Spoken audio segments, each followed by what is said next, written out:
Bonjour à tous, aujourd'hui on est sur un déballage de glacière à compression. Vous voyez la marque Abouzi, donc je pense que vous connaissez. Pourquoi j'ai choisi cette marque?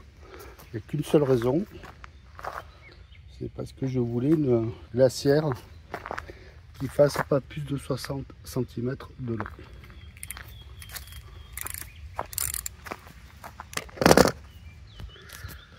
Donc déballage, je ne l'ai pas ouverte encore comme vous le voyez.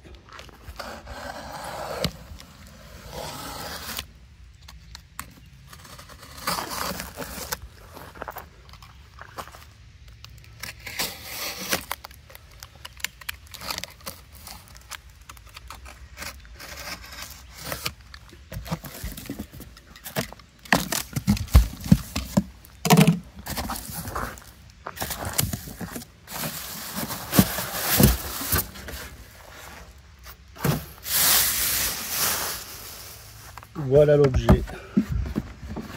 Alors quand je vous parlais de la longueur, je vous parlais en fait que cette glacière elle fait un peu moins de 60 cm de long.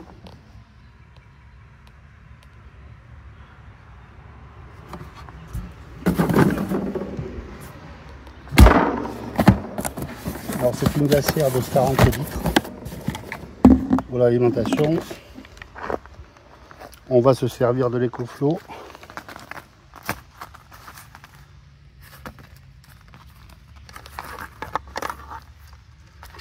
On va brancher directement en 220 volts.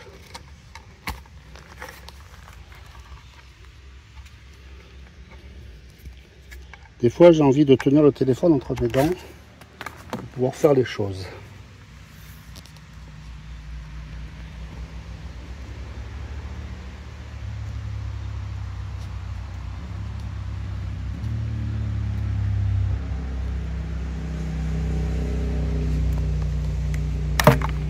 Je vais l'enlever du carton et reprendre la vidéo ensuite.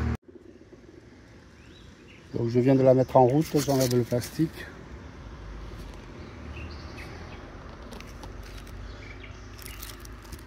Donc je ne sais pas si vous voyez là, on est à 45 à peu près watts de consommation sur l'EcoFlow.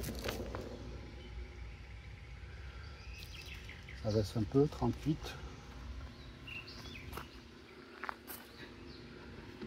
La glacière affiche 27 degrés.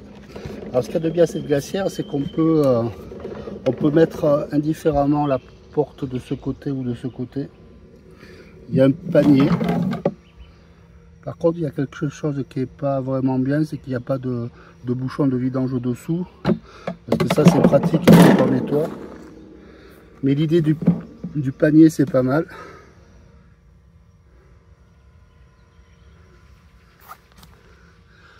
Donc on va régler.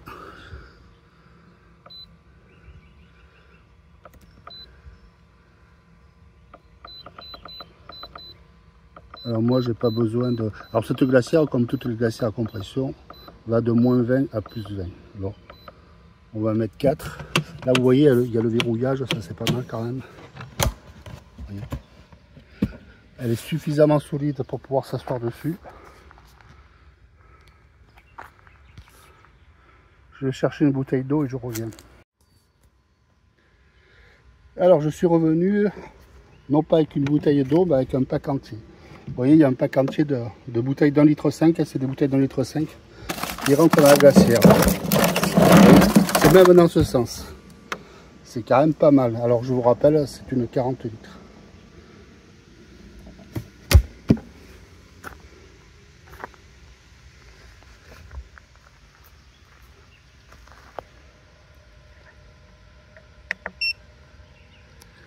Là vous voyez, elle consomme 35 watts.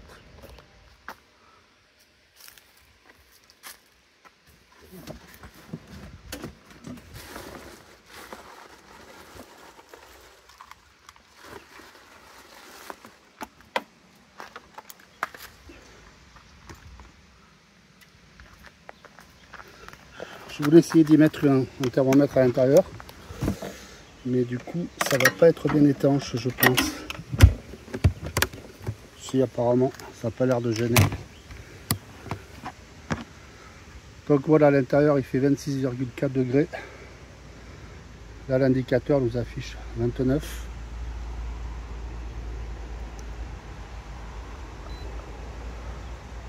Comme je vous disais, le but c'est de descendre à 4 degrés. Et sachant que le pack d'eau était dans la voiture et que c'est de l'eau chaude.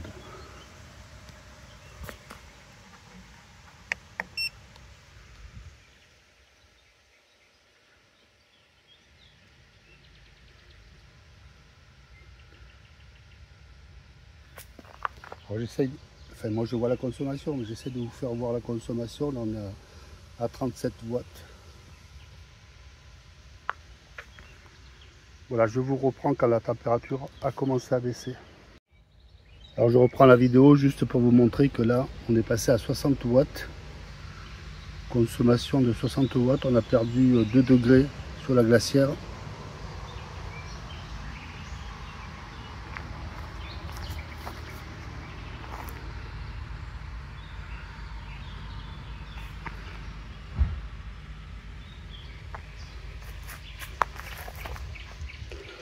Là il est 19 h pile. On a 25,5 degrés. On va voir combien de temps ça met pour descendre. A tout de suite. Alors je reprends un peu la vidéo parce que je m'ennuie à attendre là, faut dire. Vous voyez là quand on est à 60 watts, alors ça tourne à 60 watts en permanence effectivement, parce que tant que la glacière n'est pas à sa température de fonctionnement, c'est sûr que le compresseur il tourne en permanence. Alors ce que je tenais à dire, c'est que là avec 60 watts l'écoflow elle fait pas du tout de bruit, et franchement la glacière, je sais pas si vous l'entendez, mais on n'entend pratiquement rien. Alors là on est à 18,5, 18,4, ça fait à peu près 5 minutes. Qu'est-ce que je voulais dire? Oui voilà, quand le compresseur de la glacière fonctionne en permanence comme là à 60 watts, on voit que sur l'EcoFlow j'ai 27 heures d'autonomie. Voilà.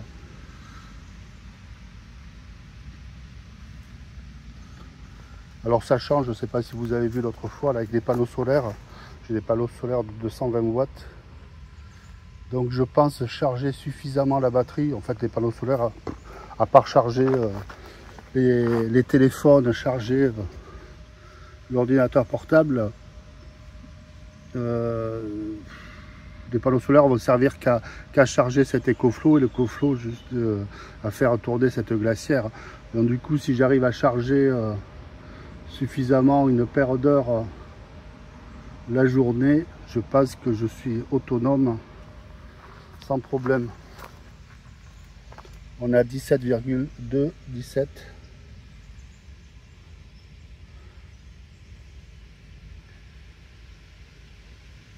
Alors ce qui est intéressant de noter, c'est que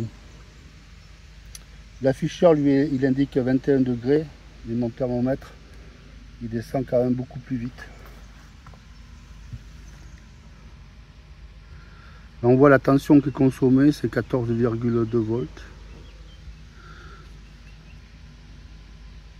Alors, il y a des menus, je ne vais pas y rentrer maintenant. On peut connecter cette glacière comme la plupart des glacières avec une application sur son téléphone pour pouvoir la gérer.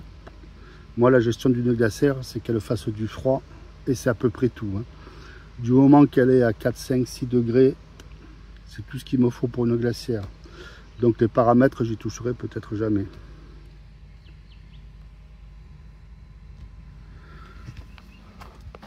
On est à 16 degrés, 16,1. Rappelez-vous que j'ai mis un pack de 6 bouteilles d'1,5 litre qui était dans la voiture, qui était très chaud au départ. On est toujours à environ 60 watts. Voilà, je vous reprends. Ça va quand même assez vite, hein. Alors je viens de faire une petite manipulation. J'ai branché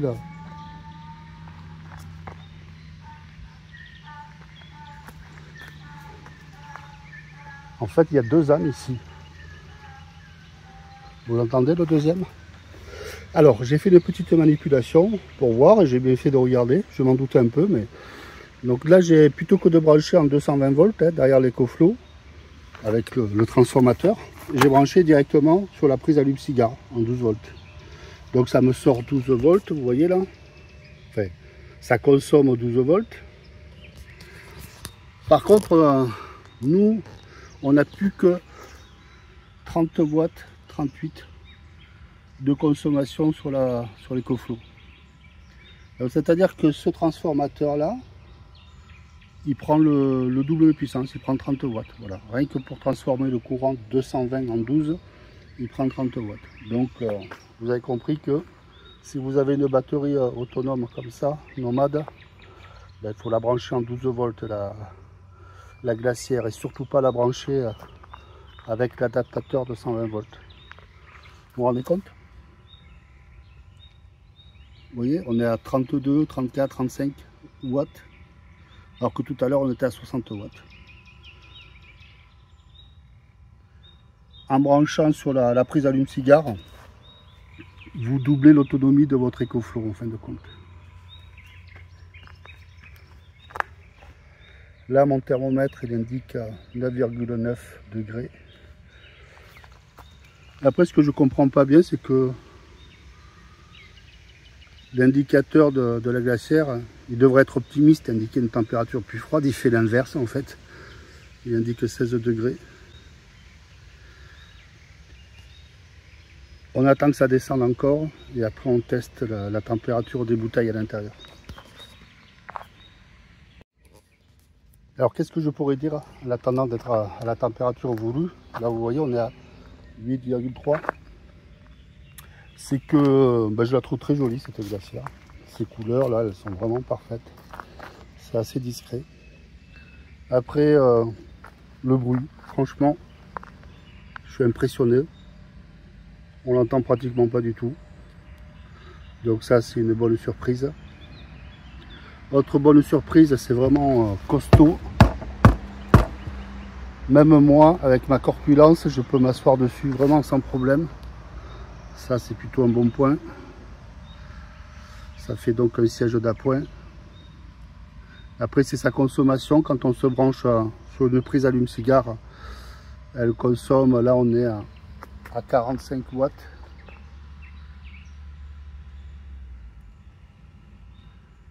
Je ne sais pas si vous voyez avec les reflets, mais voilà, vous voyez là, un peu moins de 45 watts. Donc la leçon, c'est de vraiment pas la brancher avec l'adaptateur de 120 volts. Ça, c'est vraiment, il faut s'en servir à la maison, hein, ou quand vous êtes branché en camping sur le secteur. Là, d'accord, en fait, c'est un convertisseur, mais c'est pas une glacière en 220 volts, c'est bien une glacière en 12 volts. Alors peut-être que le fait de la brancher en 220 volts, on gagnera un peu en rapidité de descente en température. Pourquoi? Parce que j'ai remarqué que sur la prise allume-cigare, l'EcoFlow, elle sort un peu moins de 12 volts, alors qu'en 220 volts, le convertisseur, lui, il me sortait du 14 volts. Donc j'imagine que s'il y a une tension un peu plus élevée, le compresseur marche mieux. Mais bon, c'est à relativiser. Toujours est-il que donc ça, c'est à bannir, sauf pour se brancher sur le 220 volts. Mais si vous avez une batterie nomade, vous ne branchez surtout pas sur une prise de 220 volts. Branchez-vous sur la prise allume-cigare.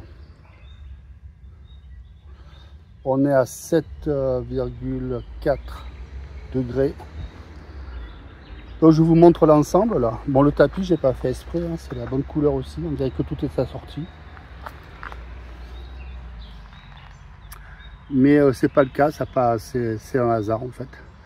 Mais franchement, je suis un peu agréablement surpris par la qualité en tout cas la qualité apparente de la glacière. Elle fait vraiment très qualitative, elle est vraiment très jolie. Elle est silencieuse.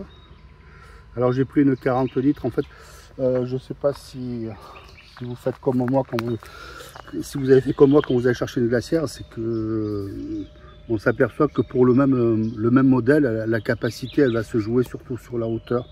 C'est-à-dire que la 30 litres elle va être un peu plus basse La 40 litres et la 50 litres va être un peu plus haute, mais l'encombrement, longueur, largeur est exactement la même. Après, il y a beaucoup de glacières qui sont plus longues que ça, qui font plus de 60 cm, voire beaucoup plus. Et c'est pas ce que je souhaitais. Moi, je voulais pas qu'elle fasse plus de 60 cm. C'est un peu pour ça que j'ai choisi celle-ci. Après, si, il y avait des dométiques qui me plaisaient beaucoup, mais on n'est pas du tout dans le même budget. Donc pour aller faire une virée de temps en temps, je me suis rabattu sur celle-là. Je trouve qu'elle est vraiment sympathique.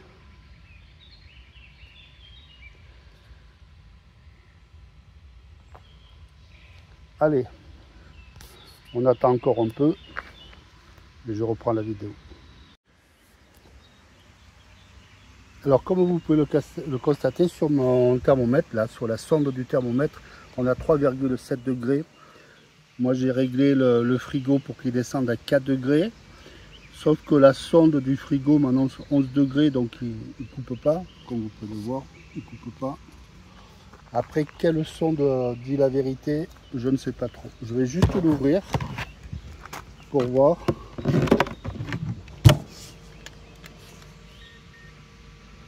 Apparemment, c'est plutôt la sonde du frigo. Regardez. Ah. Quoique, vous voyez là en bas, on est à -2. Bon, là, ça prend la température parce que je viens d'ouvrir. En bas, c'est très froid. Là, c'est à 1,9 degrés. L'eau est encore à 14 degrés. Et au fond du frigo, on est à -2. On va attendre un petit peu. Je vais mettre la sonde au milieu des bouteilles.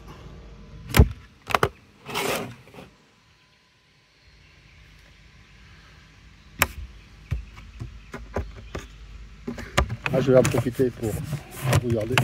Ouais, il y a les joints, c'est pas épais les joints, je vous montre. Il n'y a pas un gros joint quand même.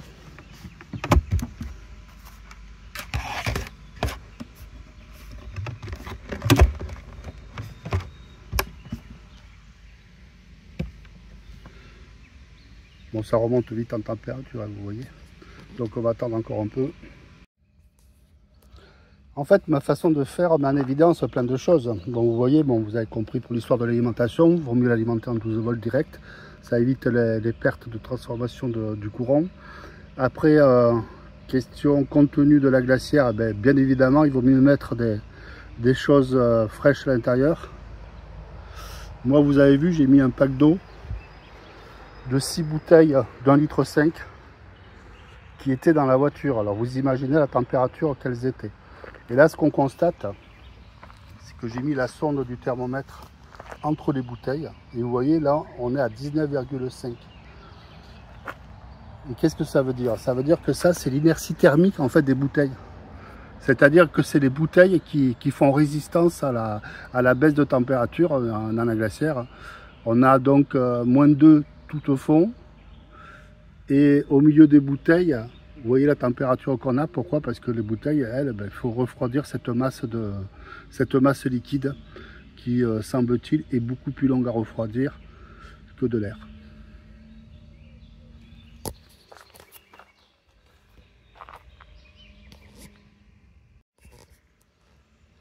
Alors je reprends la vidéo.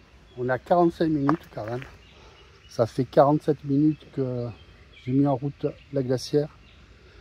Elle était à 27 degrés. Là, on est à 9 degrés au bout de 45 minutes.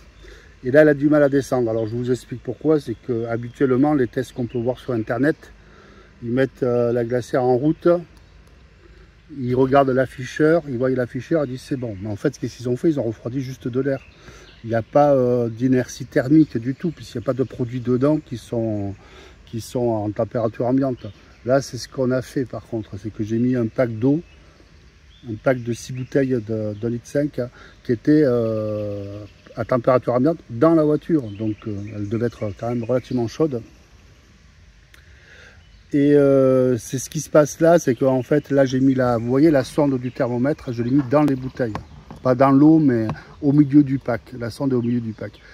Donc tout l'emballage plastique qu'il y a autour du pack et puis les bouteilles en plastique, etc., on va dire que ça fait un peu isolation.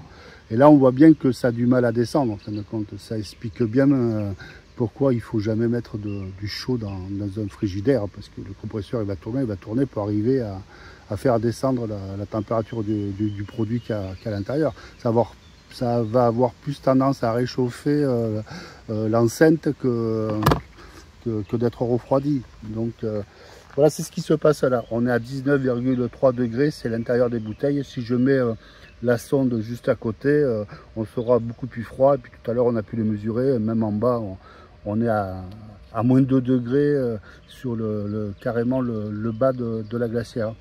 Donc là, on est passé à 8 degrés dans la glacière, sur la sonde de la glacière.